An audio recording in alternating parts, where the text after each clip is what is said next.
Studio me që të dashur flasim specifikisht për Belinda Ballukën, e cila është tani më e lirë të bëjë ç'të doj pa asnjë kufizim.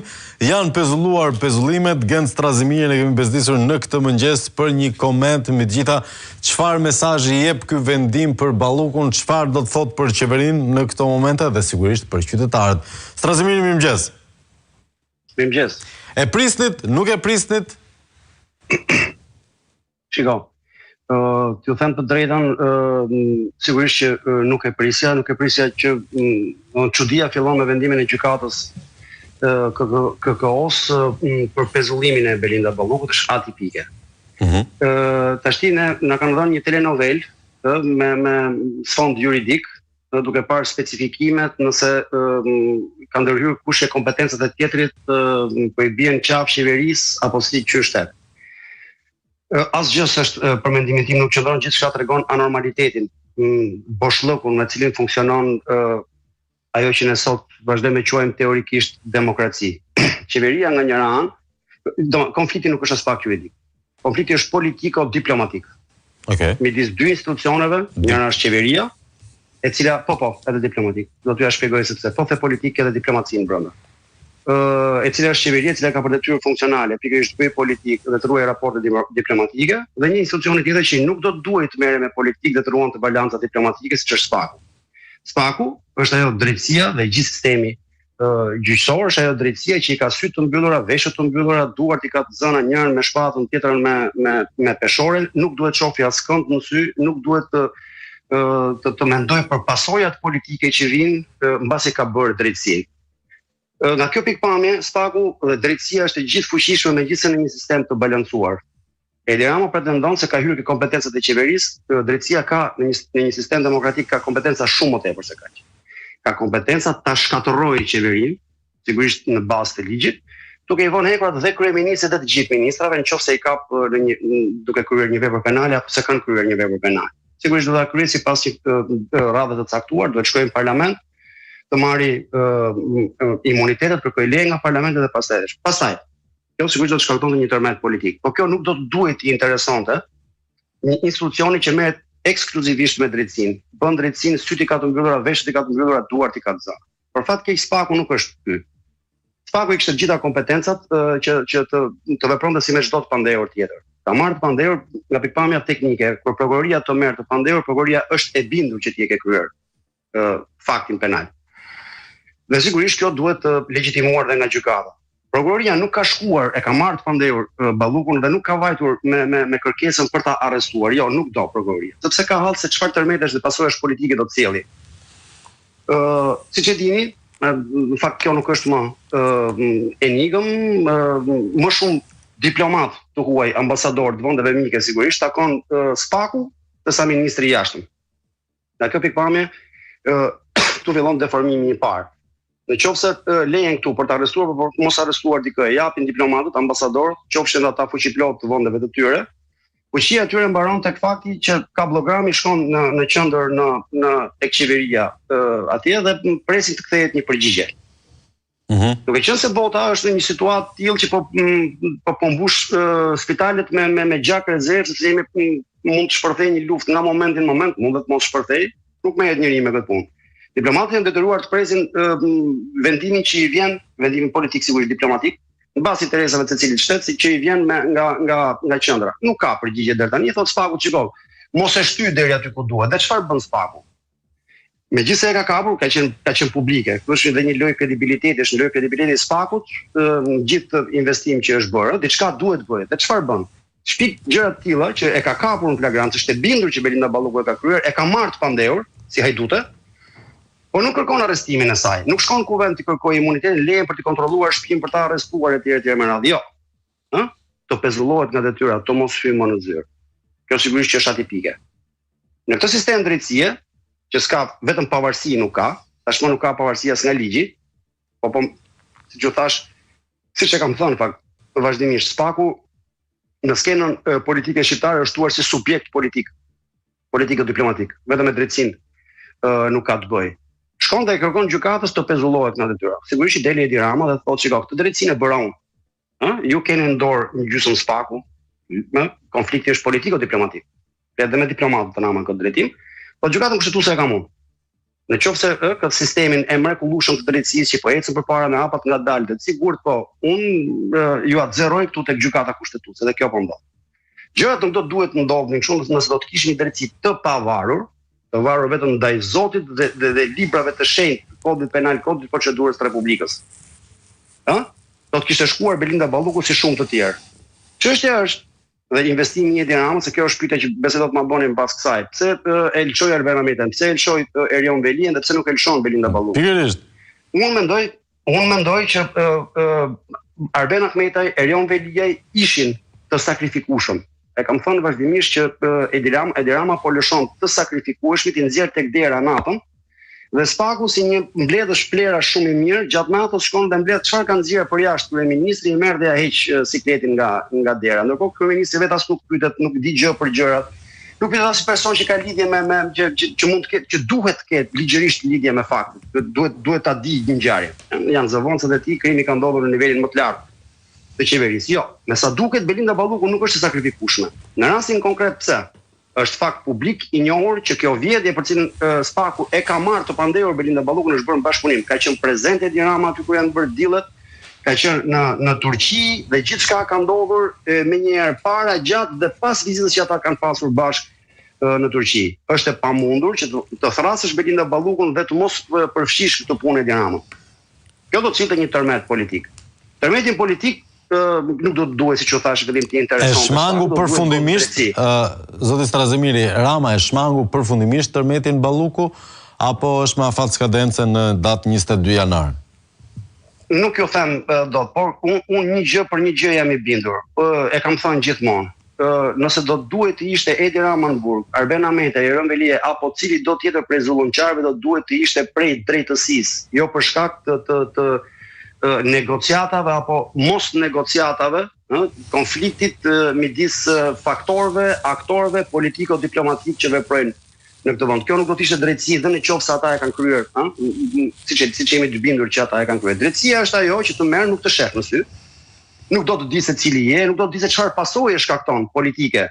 Nëse të vë hekurat, do duhet të zbatonte kodin penal dhe të shkonte pastaj të ndodhë ç'të ndodh.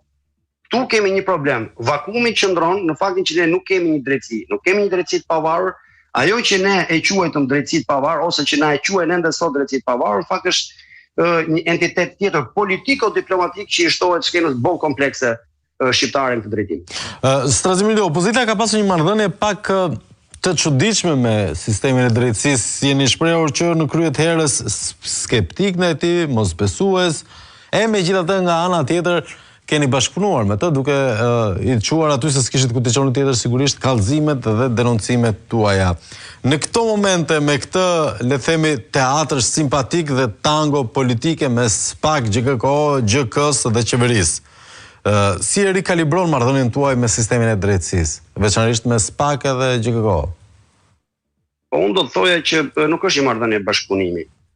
Sigurisht ne kemi bërë detyrën tonë qytetare dhe politike, kemi dërguar prokurorisë çdo element kriminal që kemi parë, çdo vepër kriminale për të cilat kemi pasur provat dhe faktet që kanë ndodhur. Është gjëja e duhur, nuk ka qenë gest bashkëpunues me asnjë prej organeve të drejtësisë, ka qenë gest detyrues. Ne kemi bërë këtë publikisht, duke i vendosur edhe ata përpara opinionit publik, përpara presionit të opinionit publik. Dhe unë jam i bindur që pikërisht kjo mënyrë që ne kemi zgjedhur i bën ata që her pas here të duhet të dalin dhe më lart tek të pandëshkueshmit, por gjithmonë duke i sjellë vërdall individit Edi Rama, kreut qeverisë, kreut bandës në fakt kriminale që po vjedh vendin në gjithë këto vite.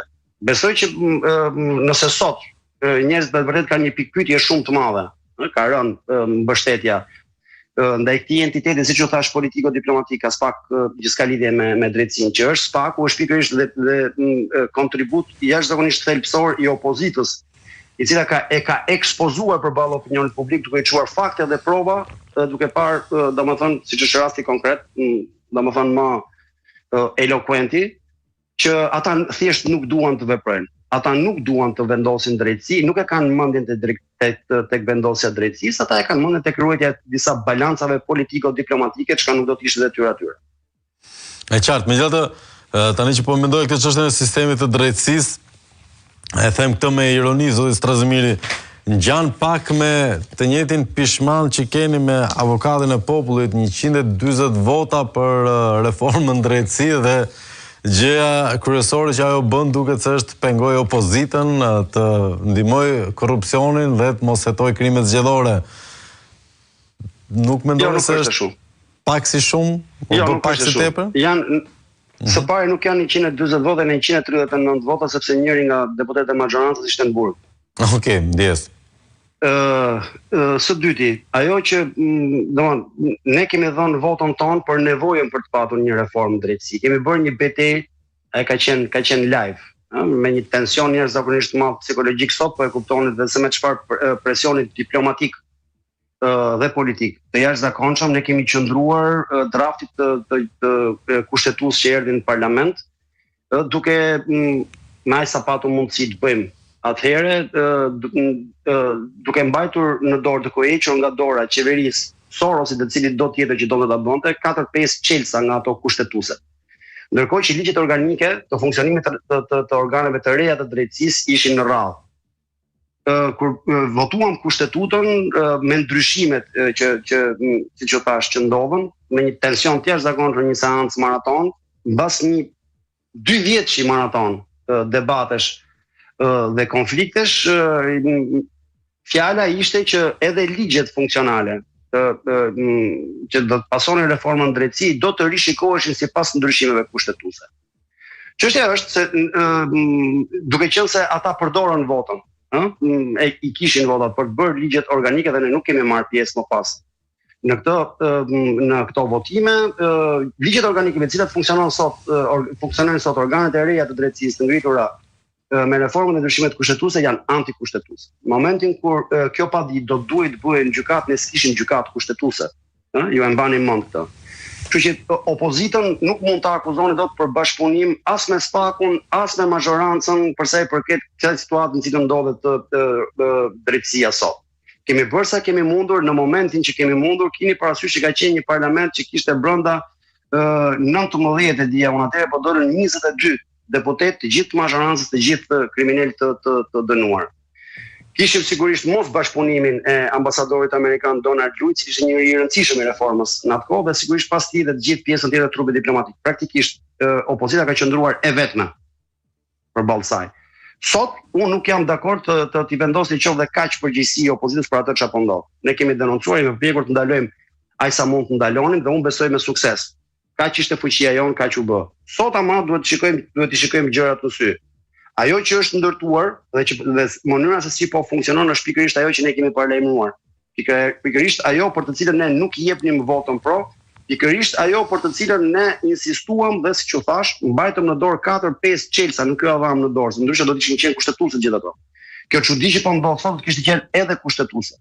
Sot kjo çudi nuk është kushtetuese pikërisht për shkak se opozita qëndroi. Megjithatë, çfarë do të mendojë një qytetar i zakonshëm në këto momente që Belinda Balluku është e papezulluar, Erion Velie është kryetar bashkie, praktikisht gjithë kjo punë e madhe me reformën drejtësi, nuk më duket se jemi shumë larg se pikës ku ishim, edhe pse këta premtojnë që kanë arritur nivele të larta. Qytetari i thjesht duhet mendojë 2 gjëra, do t'i sugjeroja unë. E para do të duhet t'i rikthej debateve që ne kemi bërë, duke u kapur dhe trup me trup në parlament për të ndaluar këtë që po ndodh, që reforma në drejtësi në fakt nuk është deform.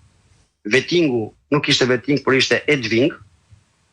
Kjo drejtësi që funksionon sot ka shenjat e gishtave të ndyra, të qelbura, të kriminalizuara të Edi Ramës. Për sa i përket faktit, a duhet gëzohemi ne që u pezullua dhe nuk duhet shkonte në zyrë Balluku, a vazhdon të jetë drejtuesi i Bashkisë Tiranës megjithëse është në burg Erion Velie, unë nuk do të gëzohesha, as nuk do të idhërohesha. Problemi është, atë duhet kuptoj qytetari i thjesht që për sa kohë në zyrë hyn dhe del Edi Rama, gjithçka do të shkojë aty ku gjithçka do të vazhdoj, ai është garancia që rrota e korrupsionit do të vazhdojë të lyhet, sigurisht me paratë që i mungojnë fëmijëve, që i mungojnë prindërve tanë, që i mungojnë arsimit, që i mungojnë shëndetësisë dhe shumë të tjerave. Cilido që mendon se një Erion Velie i shkarkuar nga Bashkia e Tiranës do të ishte më mirë për luftën kundër korrupsionit e ka gabim. Për sa kohë Edi Rama është atje, ai emëron një tjetër, korrupsioni vazhdon, sigurisht po Erion Belia është në burg. E njëjta gjë me Belinda Ballukun. Në qoftë se nuk arrim të kuptojmë që e keqja, koka e të keqes është Edi Rama dhe çdo emër tjetër është i sakrifikueshëm, i zëvendësueshëm në mënyrë që korrupsioni të vazhdojë, atëherë nuk kemi kuptuar asgjë nga gjithë. Me qartë. Ndërkohë, cili do të jetë aksioni juaj në vijim në raport me Ballukun? E kam fjalën se pjesën e mbledhjes kryesisë dhe protestën do e diskutojmë më pas, zoti Strazemiri. Flas ngushtësisht me Ballukun, a keni një strategji specifike? Po, strategjia specifike, siç u thash, këtu nuk bëhet fjalë për strikt për Ballukun, strikt për Erion Belien, këtu është Edi Rama. Sigurisht që ne do të vazhdojmë të bëjmë me aq sa mundemi pa u përsyer, të themi të vërtetat tona, të përpiqemi sigurisht të ngjallim kurajën tek njerëzit që e konsiderojnë si një forcë madhore, sepse këtu problemi nuk është thjesht tek opozita politike, a bind apo s'bind opozita politike, sigurisht dhe ne kemi, po themi, ato mangësitë tona në punën tonë. Tu çështja është që qytetari shqiptar që të ngrihet, do duhet më së pari të kuptonte edhe në media dhe në opinionet e opinionistëve apo të figurave që ndikojnë, intelektualëve që ndikojnë në opinionin publik, si çdo shoqëri demokratike, që duhet ta bëjë këtë, jo vetëm thjesht për qëllime politike, po sepse nuk shkon. Ndërkohë që qytetari është në diversionin e pashembull, të paparë ndonjëherë të paktën në Shqipëri, të bashkimit të gazetarëve, diplomatëve të huaj dhe të cilit do të jetë që nuk duhet lëvizi, kështu është mirë, kështu jemi mirë. Unë mendoj që këtu nuk është problemi, zvoglohet shumë ajo, po themi, pa mjaftueshmëria apo po themi gabimet që mund të kemi bërë ne si opozitë në komunikimin me njerëz apo në organizimin e protestave. Këtu është një popull i topitur dhe do të më duhet të citoj raportin e OSBE Odirit për zgjedhjet e 11 majit, ishte 7-8 muaj përpara, nuk ishte shumë larg, por thoshte në këtë vend mirë që nuk ka qeveri, mirë që shteti është i bashkuar me partinë. Po këtu nuk ka as media, as gazetar, të gjithë politikat editoriale vendosen në zyrën e kryeministrit, sepse dhe media dhe ata që dalin në media lirinë e kanë deri aty ku fillon dhe cënohet interesi i biznesit i pronarit të medias. Kjo është një shoqëri praktikisht pa sensor. Okay. Opozita politike është njëri prej sensorëve ndoshta ndër më të rëndësishmit të një shoqërie demokratike për të ngritur në këmbë, po është i pamjaftueshëm. Sensorë të tjerë janë sindikatat, siç e kam thënë vazhdimisht, janë gazetarët, janë opinionistët, janë intelektualët e angazhuar. Është gjithta sensorë që i mungojnë shoqërisë nuk mundet i zëvendësojë opozitë. Dakor, Strazemiri, faleminderit për kohën. Faleminderit ju për ftesën. E përshëndesim Gen Strazemirin, ndërkohë që dashur do të qëndrojmë tek mbledhja e kryesisë së Partisë Demokratike, e cila ka thirrur me 22 ditor protestë kombëtare në orën 17. Ndjekim materialin dhe rikthehemi në studio.